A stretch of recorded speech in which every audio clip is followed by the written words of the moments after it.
Thank you, Mr. Chairman. It is my pleasure to present for 5 minutes the distinguished Majority Whip, the Honorable James Clyburn from South Carolina. Gentleman from South Carolina is recognized for 5 minutes. Thank you very much, Mr. Speaker. I thank the gentleman for yielding. The debate we joined today is ostensibly over the matter of sending 20,000 more American troops into Iraq. Over the past 2 days, some deeply felt sentiments have been expressed in this hall by some patriotic and honorable Americans from all walks of life and on both sides of the aisle. And I respect and appreciate the intensity of those feelings. If this were the only issue, if the matter were only a matter of troop strength and numbers, then the issue would lend itself to military and strategic solutions, and we would not be having this debate. That's not the real issue, however. That's not the reason that every member of this Congress is being granted the opportunity to speak on this issue. No, my fellow members of Congress, the real issue we are addressing today is not that simple. The real issue goes to the very heart of our American democracy. Last November, the American people voted for a change in leadership. They did so overwhelmingly because they want a new direction in Iraq. The American people also voted for a new Congress because they had lost faith in the old one. As a Congress, we had lost our footing, and as a result, our nation lost its way on the international stage. I believe that last November's call for a new direction in Iraq is also rooted in our lost faith in those who are leading that nation. We were stung when Iraqi Prime Minister al-Maliki seemed to offer amnesty to Iraqi insurgents that killed Americans. We have been robbed by the disappearance of billions of dollars sent to Iraq in good faith to help build the country.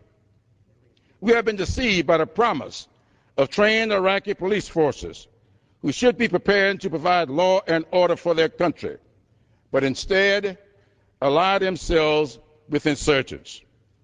I traveled with some of you to Iraq last Memorial Day and enjoyed what I thought was one of the best meetings of the trip with the Iraqi Speaker of the Council of Representatives. The optimism I felt following that meeting was destroyed just days after our return home. I heard the Iraqi speaker denigrating American efforts in his country. We in the new leadership of Congress do not stand here as defeatists and not as opponents of this nation's best interests. Only fools could reach that kind of conclusion from this discussion. We stand here today to say there is a victory to be achieved, but it's not a military conquest. The victory we seek is earned through the restoration of America's role as a peacemaker, not warmonger. It begins with the restoration of this Congress as the deliberative arbiter and representative of the best interest of the American people. It begins with the understanding and acceptance of this Congress as a full partner in the future of this activity. Many of us have seen firsthand and witnessed firsthand the realities of our presence in Iraq. Many of us have informed ourselves as fully as possible on the complexity of the problems we face. Many of us have agonized over the dangers and hazards which lie ahead, no matter which direction we take. We do not take these steps lightly. Now we stand ready to create new paths to new victories. We stand ready to initiate the kind of victories which will restore America's respect around the world and self-confidence here at home. We cannot achieve this by military might, but by diplomacy. The need for a stable Iraq is not just an American interest. It is a regional and global concern. Iraq's neighbors must be brought to the table.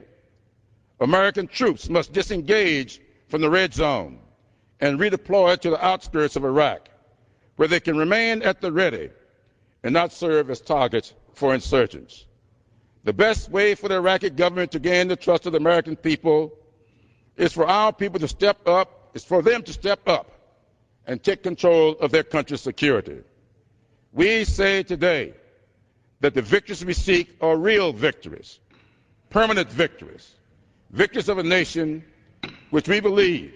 May I have 30 Get him seconds? another 30 seconds. Gentleman's recognized for an additional Victories of a nation which still believes that the voice of the people is our final and best judgment.